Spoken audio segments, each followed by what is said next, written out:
A scandal sheet does not report the truth. It manufactures a version of it, cheap enough to sell and shameless enough to be believed. And once it has been printed, the truth is left to limp along behind it for the rest of its life, always a little slower, never quite catching up. Edmund Voss, Duke of Harwick, had understood this since he was 11 years old, and he had built an entire household around the principle that no such paper would ever again be permitted past his own front door. For 9 years the rule had held without exception. Then, on an ordinary Tuesday in May, a paper calling itself, the Beacon printed 4 sentences claiming his quiet, penniless ward had been his secret bride for the better part of a year, and the Duke of Harwick discovered that a rule built to protect a house cannot always protect the person standing inside it. Subscribe to Regency Lullabies, and tell me in the comments where you are watching this story from tonight. The rule at Harwick House was simple, absolute, and never once explained to the servants beyond the flat instruction that it was not to be questioned. No newspaper containing gossip, scandal, or society tattle was to cross the threshold. Footmen collecting the Morning Post sorted it before it ever reached the breakfast room, setting aside anything resembling The Age, John Bull, or their lesser cousins for immediate burning in the kitchen grate, and any servant caught bringing such a paper into the house for their own reading was dismissed within the hour, no exceptions offered regardless of years of service. It had happened only once in Iris Marsh's memory of the household. A young footman named Barrow, 3 years prior, caught with a folded copy of The Age tucked inside his coat, gone from Harwick House by nightfall with a month's wages and no character reference to soften his next situation. It seems a hard thing, Iris had said at the time, quietly, to the only person in the household who might actually explain it to her. A month's wages for a newspaper. It is not the newspaper, the Duke had told her, in the flat, closed voice he used for exactly one subject and no other. It is what the newspaper does to people who cannot defend themselves against it. I will not have that thing under my roof, Miss Marsh, in any form, for any reason. I would ask that you simply accept the rule rather than requiring the reason behind it. She had accepted it, as she accepted most things about Harwick House, quietly and without complaint, because complaint was not a currency available to a woman in her position. Iris Marsh was 22 years old and had lived under the Duke's guardianship for 11 of those years, since her father, the estate steward and the late Duke's oldest friend, had died of a fever that took half the tenant village with him the same terrible winter. She had grown up in the shadow of Harwick's grandeur without ever once belonging to it, educated alongside the Duke's own younger sisters until they married and left, kept on afterward in the vague, undefined role of ward, companion, and increasingly, though no one used the word aloud, the only person in the household who actually understood how it ran. She managed the Duke's correspondence, sorting the estate business from the merely social with an efficiency his own secretary had never matched before retiring the previous year and never being formally replaced. She transcribed his late father's old estate diaries, 40 years of weather records and crop yields and tenant disputes, into a fair copy the current steward could actually use, a task she had taken up herself, unasked, simply because the original volumes were crumbling and no one else had thought to save them. She kept the household accounts balanced to the shilling. On quiet evenings, when the correspondence was cleared and the accounts settled, she worked through the old estate diaries, a page at a time, the paper gone soft and brown at the edges, the ink faded to the color of weak tea, and there was something in the discipline of it. 40 years of another man's careful handwriting given a second, legible life through her own hand that she found more satisfying than almost anything else the household asked of her. She had reached, that spring, the winter of the year the Duke was born, and had found, tucked between an entry about frost damage to the orchard and one about a disputed boundary hedge, a single line in the late Duke's own hand that she had copied out and kept for herself, rather than adding to the fair copy, because it seemed too private a thing for the estate's official record. My son was born this morning, healthy and loud, and I find I do not care in the least what the frost has done to the orchard after all. She had thought of that line often since, of a father's whole careful, ordered world set briefly aside for the plain fact of loving someone, and had wondered, without quite letting herself finish the thought, whether the son who had inherited that same careful, ordered world had ever been permitted by anyone to feel that same plain, uncomplicated thing without immediately calculating its cost. She was, by any honest measure, indispensable, and she had learned, across 11 years, to want nothing more from the household than the quiet, useful place she already occupied within it, because wanting more from a duke's household, when one arrived in it as an orphan steward's daughter, was not a want that ended well for anyone. If she loved him, and she had stopped pretending to herself, somewhere around her 20th year, that she did not, it was a fact she kept as carefully sorted and filed away as his correspondence, a private ledger she never expected anyone else to read. She understood, better than most in her position might have, exactly why the rule mattered so much, because she had grown up reading the very papers the household now forbade, in the small years before her father's death, when the estate steward's cottage had received the ordinary post, like any other household, and nobody had yet decided such things were dangerous. She remembered the particular rhythm of them, initials standing in for names everyone in London could supply without effort, a lady referred to only as Lady V, a gentleman as the Earl of D. The entire game of it built on the polite fiction that no one had actually been named at all, even as everyone understood precisely who had. She remembered, too, hearing her father discuss, over a shared newspaper with the old vicar, the year Parliament itself had been forced to take up a complaint against John Bull for printing an especially vicious attack on a member's private character, a rare and much discussed instance of the government troubling itself with a scandal sheet's cruelty at all, and how little, in the end, had come of it beyond a few stern words in the Commons, and the paper's circulation climbing higher than ever on the strength of the controversy. It had taught her, young, that such papers answered to almost nothing but their own appetite, and that the people they wrote about had almost no real defense against them beyond silence, which was, she now understood, precisely the defense the Duke had built his entire household around.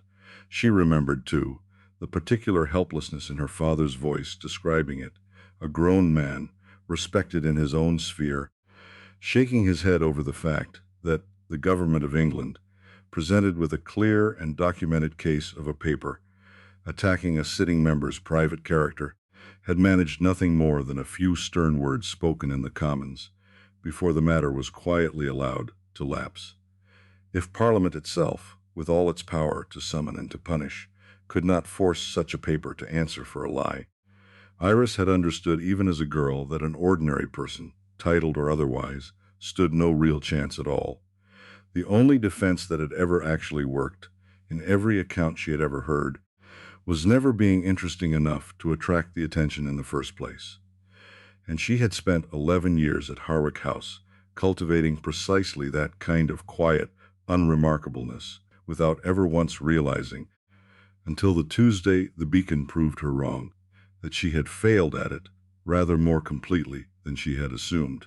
Lady Vesper Ashcombe had called at Harwick House twice that spring, and Iris had been present, in her quiet, unremarked capacity, for both visits, seated at the small writing desk near the window, ostensibly attending to correspondence, while the Duke entertained his guest with the same flawless, distant courtesy he extended to everyone he did not particularly wish to marry.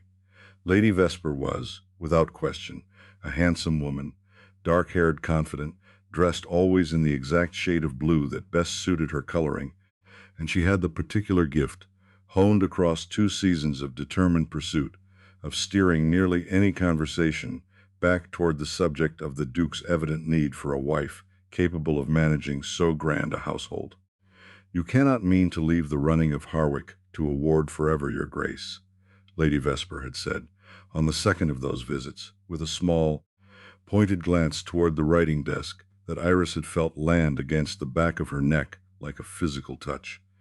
"It is admirable, of course, that you have provided for her so generously. But a household of this consequence wants a mistress, not merely a very capable clerk. Miss Marsh manages this household considerably better than most mistresses of my acquaintance manage theirs," the Duke had replied, in the same even, closed voice he used for most things, and had turned the conversation deliberately elsewhere, and Lady Vesper, to her credit, had smiled and allowed it, though Iris, watching from the desk without appearing to watch at all, had seen something harden briefly behind that smile, before it smoothed itself away again. 6 weeks before the Beacon's paragraph appeared, Lady Vesper's mother had written to the Duke directly, in terms considerably less subtle than her daughter's careful conversation, proposing an understanding between the two families that any reader of the letter would have recognized as a marriage arranged in all but the formal asking. The Duke had declined, in a reply Iris herself had helped him draft, worded with every possible courtesy and every possible finality, and had believed, in his own quiet way, that the matter was therefore closed. The Duke himself was 30 years old, unmarried despite a decade of pressure from every corner of his family to remedy the matter, and known throughout London for a coldness that was, Iris privately believed, considerably less natural to him than he worked to make it appear. He was not unkind. He paid his tenants fairly and settled his accounts on time, and had, on more than one occasion Iris had witnessed personally, quietly forgiven a debt he had every legal right to collect. But he held the world at a careful, permanent distance, allowing almost no one close enough to matter, and Iris had come to understand, slowly, over years of watching him from the particular vantage point available only to someone he did not consider a threat, that the distance was not indifference. It was armor, built around a wound that predated her arrival in the household by several years, and worn so long it had become, to him, simply the shape of his own skin.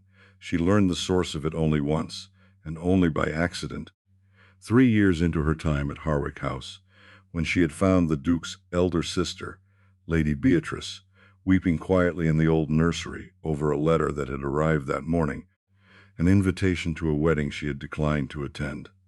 Lady Beatrice was by then 38 years old, unmarried, living a quiet, deliberately unremarkable life in a small cottage on the estate's furthest edge, and it was Lady Beatrice herself, in the raw, unguarded moment of that particular grief, who had finally explained why.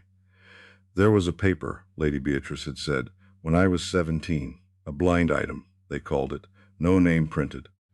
Only initials clever enough that everyone in London understood exactly whom they meant. It claimed I had been discovered in a compromising situation with a duke twice my age, a man I had, in fact, met exactly once, at my own come-out ball, and exchanged perhaps 4 sentences with over the course of an entire evening. It did not matter that it was false.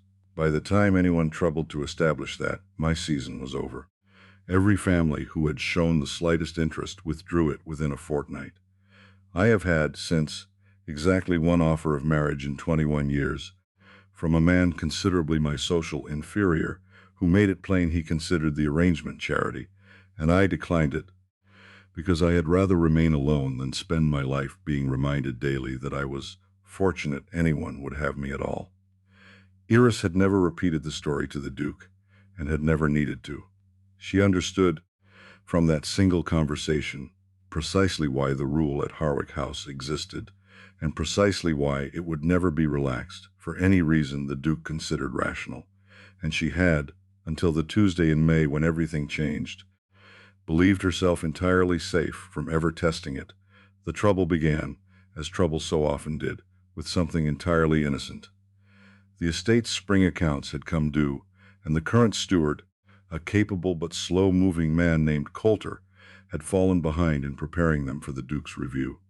Iris, who understood the ledgers better than Coulter did, and had said so, tactfully, on more than one occasion, offered to finish the reconciliation herself, working late into 3 consecutive evenings in the small study adjoining the Duke's own, the door between the 2 rooms left open only because the candlelight was better with the cross-draught than without it. On the 3rd evening, the Duke, working equally late over his own correspondence, had come through that open door twice, once to ask a question about a tenant's rent arrears he could not make sense of in Coulter's handwriting, and once considerably later, past 11, simply to see whether she had eaten anything since supper, and had sat with her for the better part of an hour after that, not working at all, simply talking, in the easy, unguarded manner he permitted himself with almost no one else alive. It was innocent. It was, in fact, precisely the kind of quiet, unremarkable evening the two of them had shared perhaps 100 times across 11 years, and neither of them thought, even for a moment, that anyone beyond the two of them and a sleeping household had witnessed any part of it. They were wrong.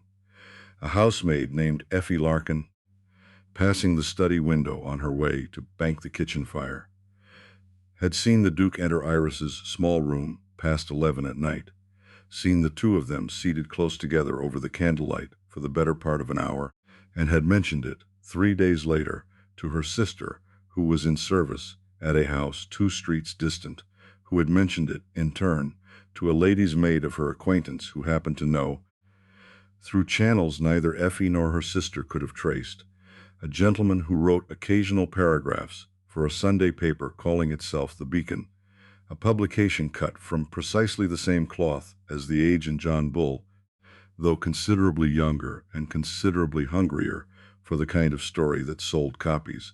The paragraph that resulted, when it finally appeared on a Tuesday morning at the end of May, was 4 sentences long, and it was, in the particular way of the very best fabrications, built from just enough true detail to be entirely convincing. It is whispered, in circles well placed to know, that a certain northern duke, celebrated for a coldness no season has yet managed to thaw, has in fact been secretly wed these 10 months past, to a young lady of no fortune and no name, kept quietly beneath his own roof under the harmless title of ward. The ceremony, we are reliably informed, took place at a small chapel some distance from London, without banns read in the customary parish, and without a single guest present beyond the necessary witnesses. One wonders what a man so famously private might be protecting by keeping a wife hidden as though she were a shame rather than a bride. Iris read it first, before the Duke ever saw it, because it was Iris who sorted the Morning Post, and it was Iris's own long habit, unbroken even by 11 years of the household's rule, to skim each paper for exactly long enough to confirm it belonged in the kitchen grate before consigning it there. She read the paragraph twice, standing perfectly still in the breakfast room with the rest of the Post cooling forgotten in her other hand, and felt the particular vertigo of reading 4 sentences that were, in their broad shape, so close to true that she could not immediately locate the precise seam where fact ended and invention began. They were not married. There had been no chapel, no ceremony, no 10 months of secrecy. But the shape of the lie fit so precisely around the shape of what she actually felt, what she had spent 11 years training herself never to say aloud, that reading it felt less like encountering a stranger's fabrication, and more like discovering someone had somehow read a private letter she had never written and printed it for all of London to see. She did what she had never once done with any paper marked for the grate.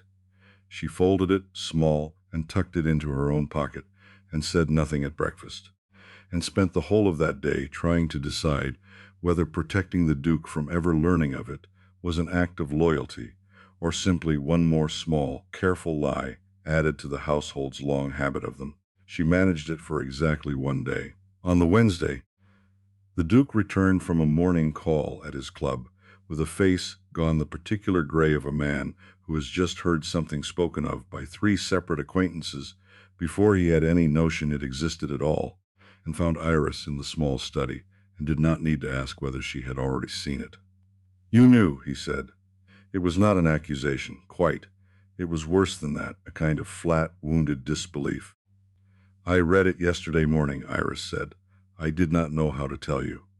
I am not certain there was a way to tell you that would not have felt to you exactly like the thing you have spent your whole life trying to prevent happening in this house."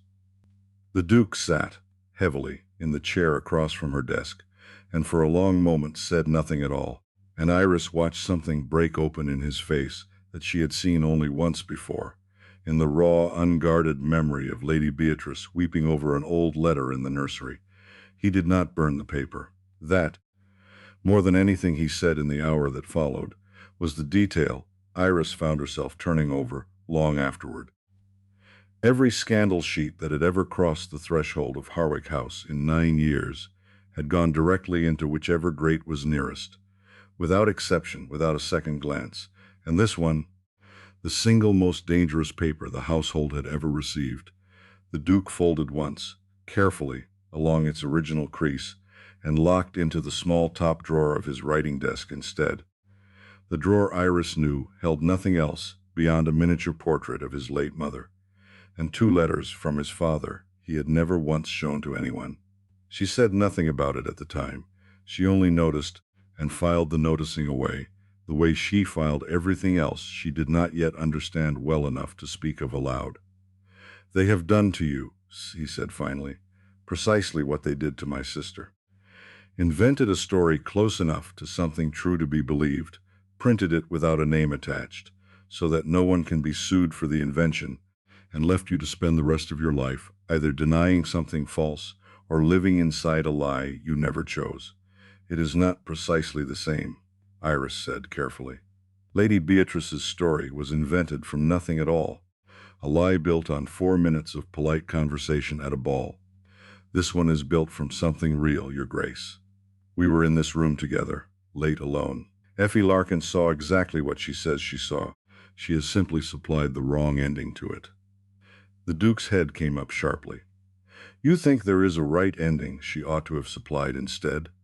Iris did not answer immediately, and the silence between them stretched long enough that it became, itself, a kind of answer, and the Duke, watching her not answer, understood something in that silence that 11 years of careful distance had kept him from allowing himself to understand before. He stood and crossed to the window and did not look at her when he finally spoke again. "I have 2 choices, as I understand it. I can deny the story publicly, in the strongest terms London's papers will print, which protects my own name entirely, and leaves you, at best, cast as a woman who either invented the connection herself out of ambition, or was ruined by a man who then abandoned her the moment the story became inconvenient. Or I can say nothing at all, and let the silence be read, by everyone from here to Mayfair, as confirmation, which protects neither of us, but at least does not actively brand you a liar or a fool. Those are not the only 2 choices, Your Grace," Iris said quietly. "Tell me the third, then, because I confess I cannot see it from where I am standing. If this rule-breaking, quietly desperate love is the kind of story that keeps you watching until the very end, tap that like button now. It costs nothing, and it tells the algorithm to keep bringing you stories exactly like this one." Iris did not answer him that evening because she did not yet trust herself to know what the honest answer was, whether it came from 11 years of genuine feeling finally given permission to speak, or from the simple, dangerous convenience of a lie that had already done half the work of making her wish come true. She asked for a day to think, and the Duke, to his considerable credit, granted it without argument, and retreated to his own rooms with a stillness about him that Iris recognized, from long observation, as a man trying very hard not to hope for something he had already decided he did not deserve to ask for. Iris spent that day where she spent most of her days, in the small study, though she accomplished almost none of the correspondence she had intended. She sat instead with the old estate diaries open before her, unread, and turned the single-copied line about frost and orchards and a son born healthy and loud over in her mind until it had worn a groove there, and asked herself, honestly, for the first time in 11 years, what she actually wanted rather than what she had trained herself to accept as sufficient. She thought of the coal merchant's error she had caught, without anyone asking her to, of the 100 small competencies she had poured into a household that had never once required her to want anything for herself in return. She thought of Lady Beatrice, 38 years old and unmarried in a small cottage at the edge of the estate, having chosen safety over risk at 17 and spent 21 years wondering what the risk might have cost her instead. She did not want, she realized, watching the candle burn low, to reach 38 years old, still filing her own feelings away in a private ledger no one else was ever permitted to read. The household, meanwhile, did what households always did when scandal touched them. It closed ranks and it whispered simultaneously, servants performing perfect discretion in front of the family, while trading theories below stairs with the particular relish reserved for the first genuinely interesting thing to happen at Harwick House in a decade. Coulter, the steward, mortified that his own slow accounts had been the origin of the entire disaster, offered his resignation twice in a single day and was refused both times, mostly because the Duke had considerably larger concerns than a steward's misplaced guilt. "It was my delay that put you both in that study past 11 at night, Your Grace," Coulter said, standing rigid before the Duke's desk with the particular misery of a decent man convinced he has ruined something he cannot repair. "Had I finished the quarterly reconciliation on my own, Miss Marsh would never have needed to sit up late over my ledgers, and none of this would have found its way into any paper at all." "You are welcome to believe that, Coulter, if it comforts you," the Duke said, not unkindly. "But I would remind you that Miss Marsh and I have shared this house for 11 years, and a paper determined to invent a story about us would have found its opening eventually, in your accounts, or in the weather, or in nothing at all beyond simple proximity. I do not blame you for a lie someone else chose to tell. I would ask only that you finish the reconciliation by Friday, and that you stop apologizing to me for a crime you did not commit." Coulter finished the reconciliation by Thursday, and did not raise the subject of resignation again, though he took, in the weeks that followed, to guarding Iris's reputation below stairs, with a fierceness that surprised her, silencing more than one idle remark among the junior staff, with a sharpness none of them had ever heard from their normally mild-mannered steward before. It was, Iris thought, a small and unexpected kindness in the middle of a difficult season, a household closing around her, not because she commanded it, but because, across 11 years of quiet usefulness, she had earned a loyalty she had never once thought to ask for. There was, unavoidably, a public test of the story before Iris and the Duke had settled on any plan for answering it at all. A concert at the Argyll Rooms, arranged weeks earlier, and impossible to withdraw from without appearing to confirm the very thing they had not yet decided how to address, fell on the Thursday following the paragraph's appearance, and the Duke, after a long, silent debate with himself that Iris watched play out entirely across his face, without a single word spoken, determined that not attending would be read as guilt far more loudly than attending ever could. The room noticed them the moment they entered. Iris felt it, the way one feels a change in weather before any cloud is visible, a shift in the pitch of the surrounding conversation, heads turning a fraction too quickly and then away again, fans lifted to cover mouths that had, until 30 seconds earlier, been perfectly visible. She kept her chin level and her hands still in her lap, the same discipline she had spent 11 years perfecting in rooms where she was meant to be seen and not noticed, and found, to her own quiet surprise, that the discipline held even now, when being noticed was precisely the danger. Miss Marsh, an older woman Iris recognized distantly as a cousin of the Duke's late mother, settled into the seat beside her during the interval, uninvited, with the particular determined friendliness of a woman who intends to extract information and has decided warmth is the fastest route to it. "How very brave of you both to come tonight, given the talk. I do hope you know you may confide in me entirely, my dear. I have always had a soft spot for you." "I am not certain what there is to confide, Mrs. Aldous," Iris said, keeping her voice light and entirely level. "I read the same paragraph everyone else in this room has read, I imagine, and found it contained rather more imagination than fact." Of course.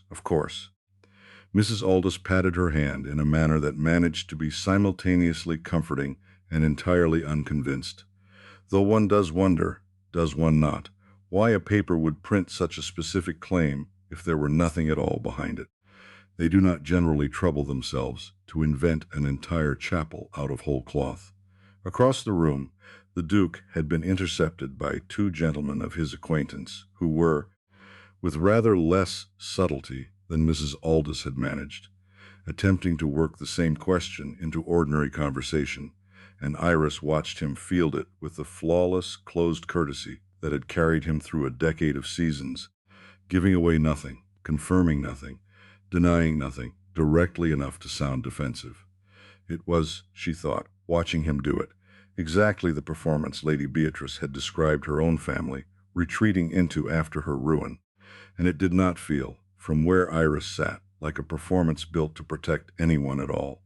It felt like watching a man disappear in plain sight, the exact fate he had told her, only 2 days before, he most feared for himself. They left before the second half of the program had properly begun, a departure Iris knew would be read by every person in that room as confirmation of something, though neither of them could have said with certainty what.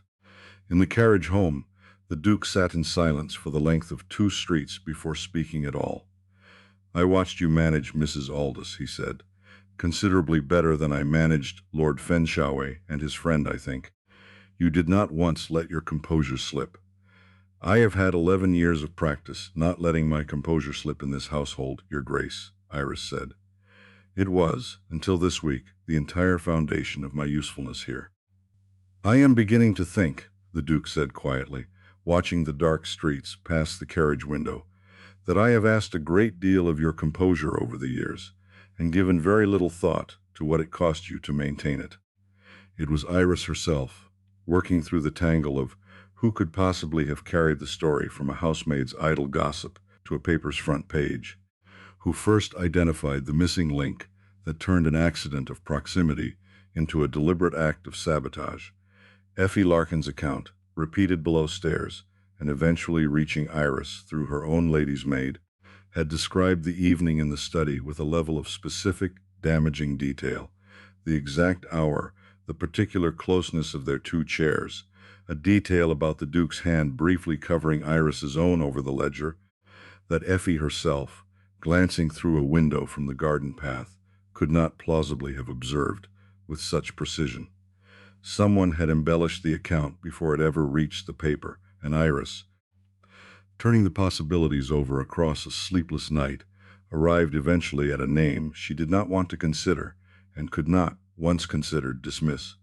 Before she carried that name to the Duke, she went first to Effie Larkin herself, alone, in the small linen room where the housemaid spent her mornings, because Iris had learned long ago that accusations arrived at more honestly when they began with a question rather than a verdict.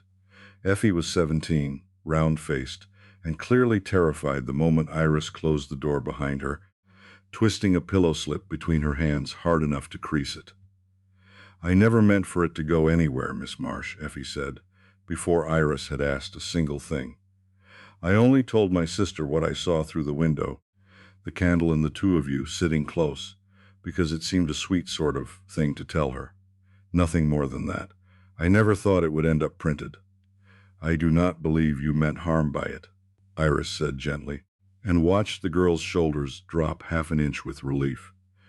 "But the paragraph knew things you could not have seen from a garden path, Effie. It knew where His Grace's hand rested. It knew the hour, nearly to the minute. Who did you tell, beyond your sister, and who did your sister tell in turn?" Effie's face went through a slow, visible calculation, fear giving way to genuine distress at having been, however unknowingly, a link in a chain she had not chosen.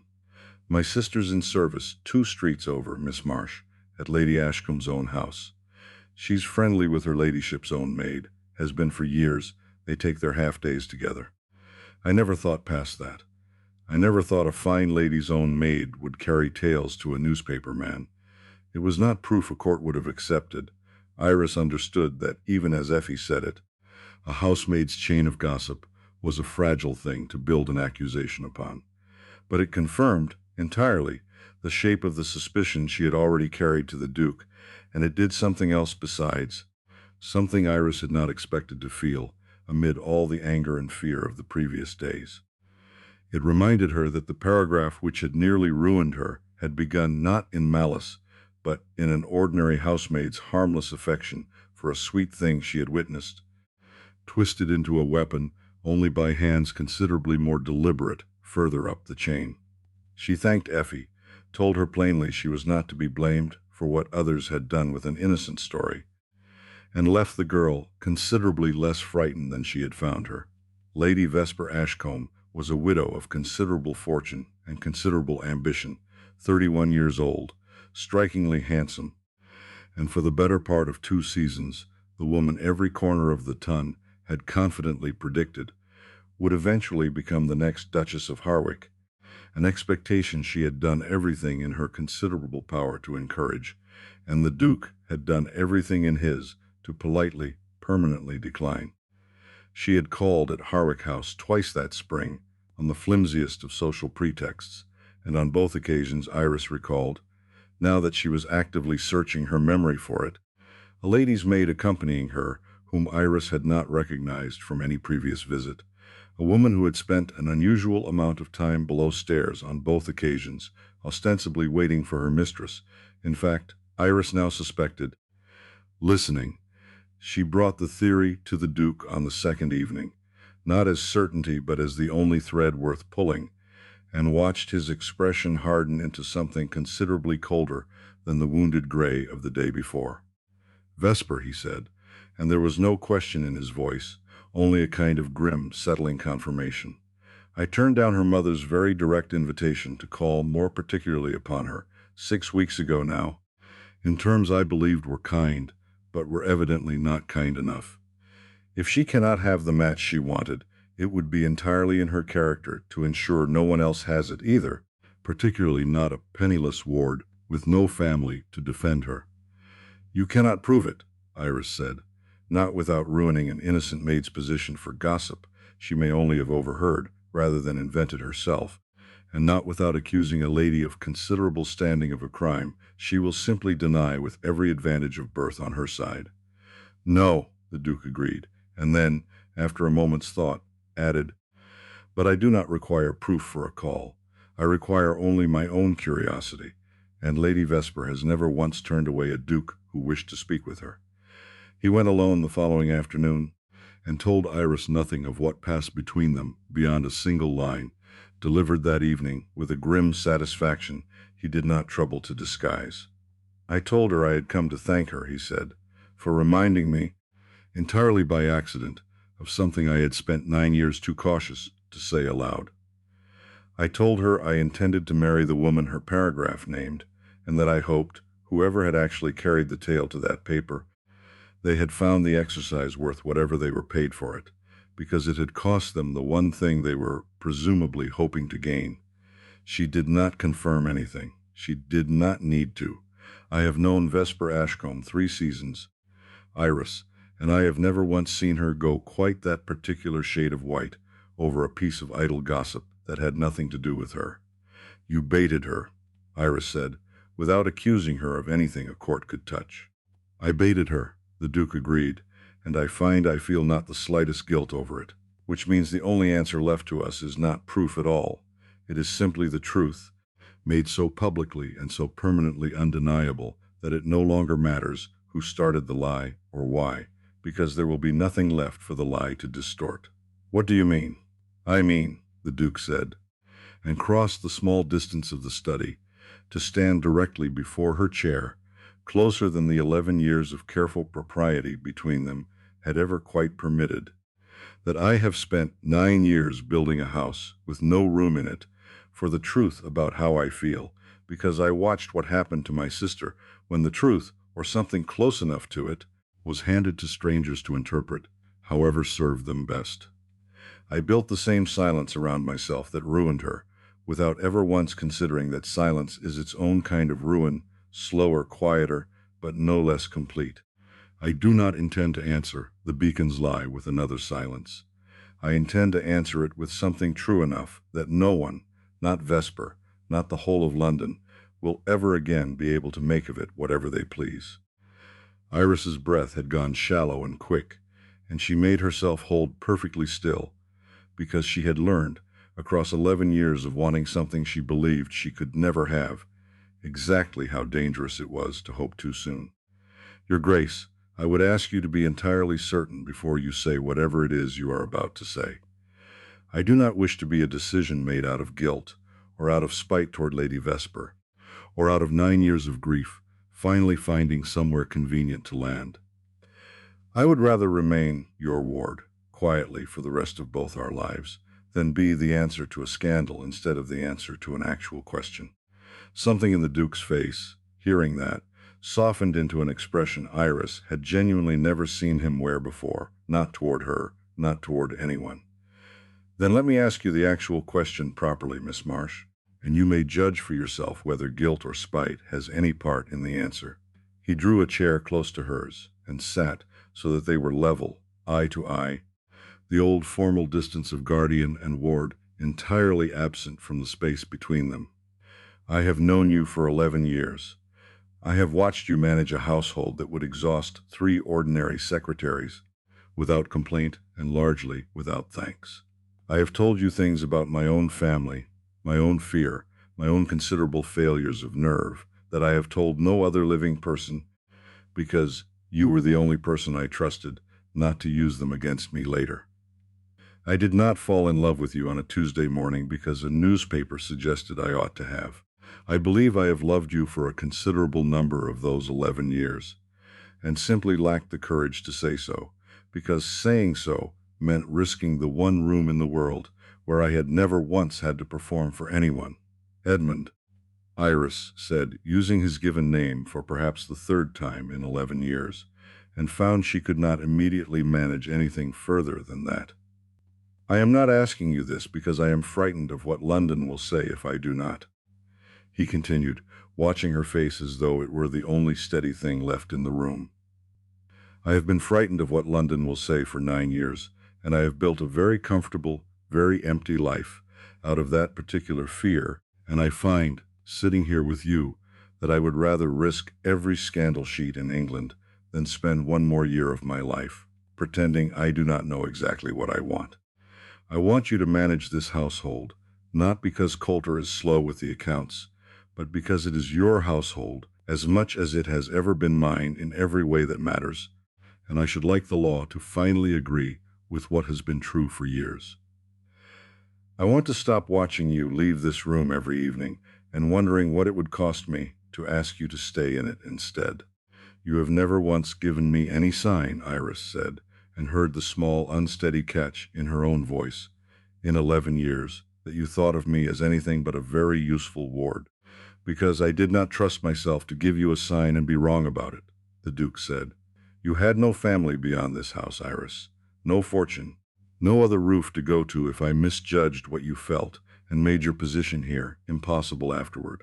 I told myself, for years, that saying nothing was the kinder course, the safer one, the one that did not risk the one security you actually had. I have only understood this week. Watching a lie nearly cost you everything. I was too careful to ever risk offering you honestly. That safety built on silence is not kindness at all. It is simply cowardice wearing a more comfortable name. Marry me, he said, not to answer the beacon, not to spite Vesper Ashcombe, though I confess I will not be sorry for the spite as a secondary benefit.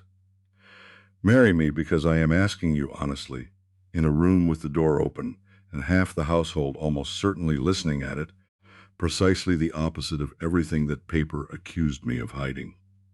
Iris looked at him for a long moment and then, unable to help herself, glanced past his shoulder at the study door, which was, indeed, standing very slightly ajar, and beyond it, the unmistakable sound of at least 2 people failing entirely to disguise the fact that they were listening with considerable interest.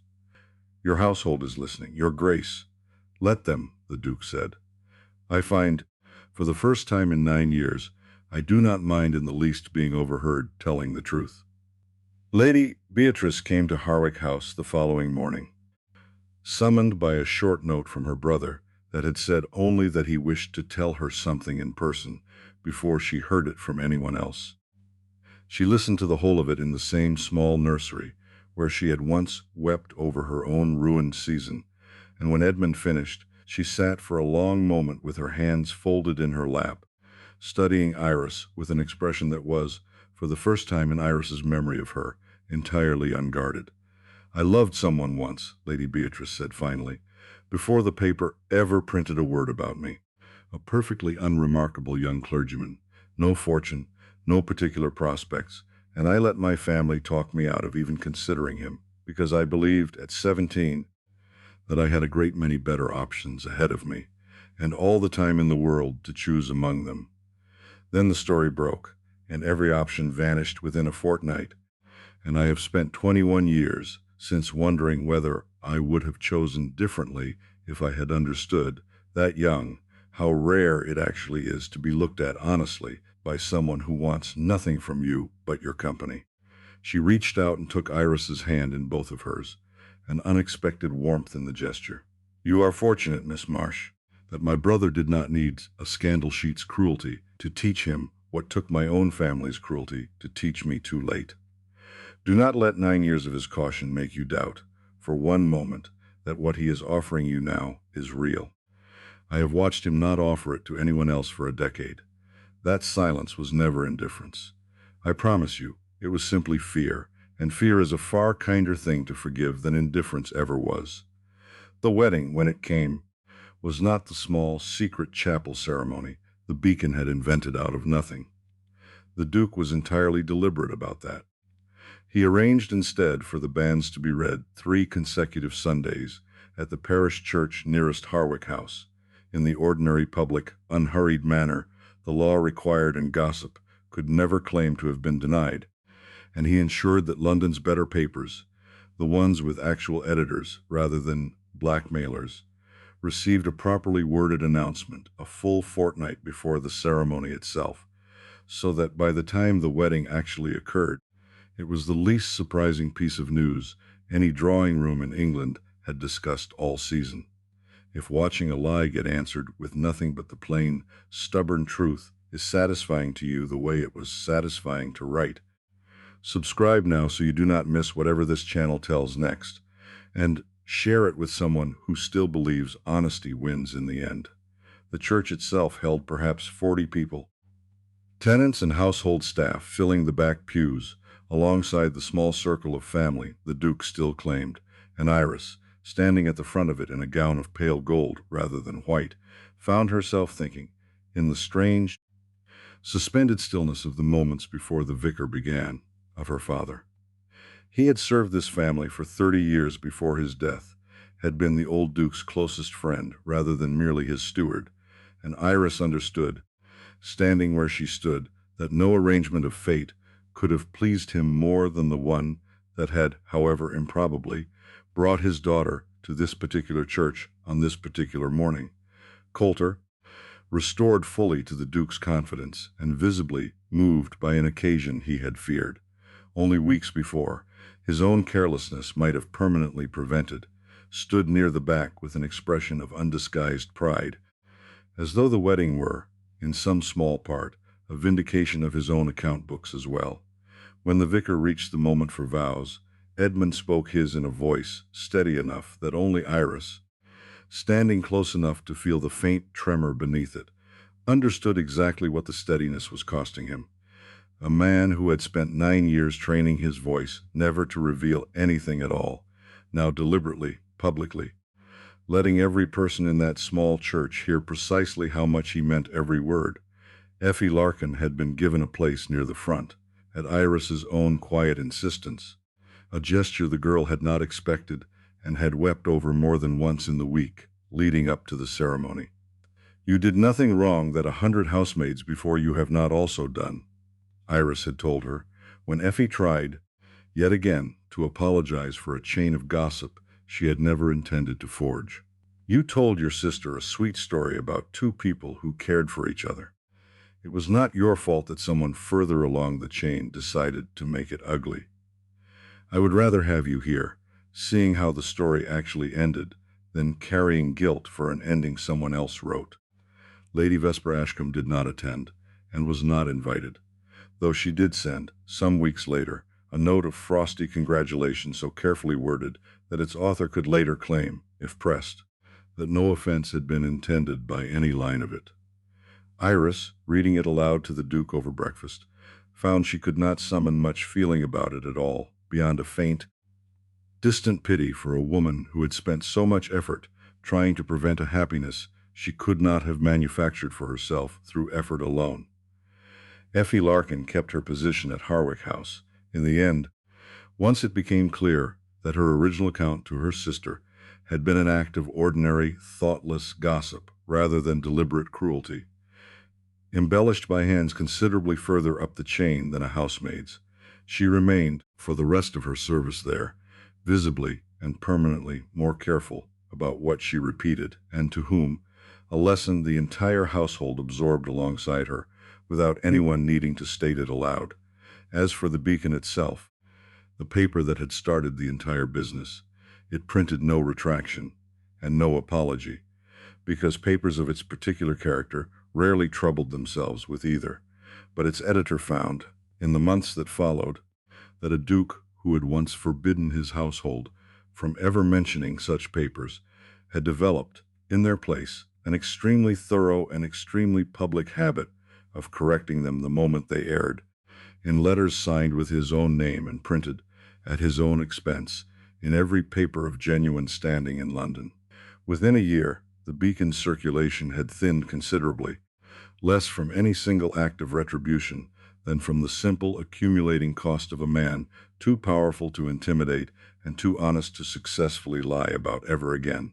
Iris kept the original clipping, the 4 sentences that had nearly ruined them both, folded small in the same pocket she had first hidden it in, and eventually, on the evening of their first wedding anniversary, she brought it out and unfolded it on the desk in the small study where the entire business had begun, and read it aloud to her husband from beginning to end, the first time either of them had spoken the words in the paragraph directly to the other since the week it had appeared. "They had the chapel wrong," Edmund said when she finished, "and the 10 months, and the notion that I considered you ashamed to be hidden rather than the best thing in this entire house. But they had one thing right," Iris said, folding the clipping again, more carefully this time. "You did marry your quiet ward in the end. They simply printed the truth several months before it had actually become true, which I imagine is the only occasion in that paper's entire miserable history where it managed anything resembling accuracy." The Duke of Harwick laughed, a real laugh, unguarded and slightly startled at its own existence, the way a man laughs at a thing he has, finally, after 9 long years, stopped being afraid of, and took the folded clipping from her hand, and tucked it not into the kitchen grate, where every other such paper in the house's history had gone, but into the same small drawer of his writing desk, where he kept the few things in his life he had decided were worth keeping forever. The old rule about newspapers still held at Harwick House, in its own fashion, though it had softened considerably from the absolute prohibition of Iris's first 11 years there. Footmen still sorted the Morning Post, still set aside the worst of the scandal sheets before they reached the breakfast room, but the Duke had taken, in the year since his marriage, to reading the better papers openly at his own table, unafraid, for the first time since he was 11 years old, of what a stranger's careless pen might say about the people he loved. When a lesser paper occasionally printed some fresh piece of nonsense about the Duchess of Harwick's household, he no longer burned it in silence. He answered it, calmly, publicly, over his own signature, and Iris had come to find a particular satisfaction in watching him do it, a man who had once built an entire house out of silence, now entirely unafraid to be heard. Lady Beatrice visited more often that year than she had in the previous 10 combined, and on one such visit, watching Iris and Edmund from across the drawing-room with the quiet, careful attention of a woman recalculating an old grief in light of new evidence, she remarked to no one in particular that she had finally, at 39, begun answering the clergyman's letters she had left unanswered for over 2 decades. Whatever came of that correspondence she did not yet say, and Iris did not ask, understanding that some doors, once reopened, needed to be walked through in their own time and not before. Iris finished the last of the old estate diaries that autumn, 40 years of another man's careful handwriting given a second, legible life in her own. And on the final page of the fair copy she made, she did something she had never once done across the whole long project of transcription. She added a line of her own beneath the last entry, in ink that would sit alongside the late Duke's for as long as the volume survived. My husband asked me, in the same small study where I have copied every page of this book, to stop filing my own feelings away where no one could read them, and I find I do not care in the least what it cost either of us to finally say so aloud. She showed it to Edmund only once, and watched him read his own father's private joy about frost and orchards beside her own private joy about a rule finally broken for the better, and understood, watching his face, that some inheritances mattered rather more than a title or an estate ever could. If Edmund and Iris earn their happy ending tonight by choosing the truth over easy silence, that is exactly the kind of story this channel was built to tell. Hit like if you were rooting for her from the very first paragraph. Share this with someone who needs reminding that honesty is worth the risk, and subscribe to Regency Lullabies so you never miss the next one. Tell me in the comments, would you have denied the story or claimed it if you had been standing where Edmund stood? I will see you in the next story.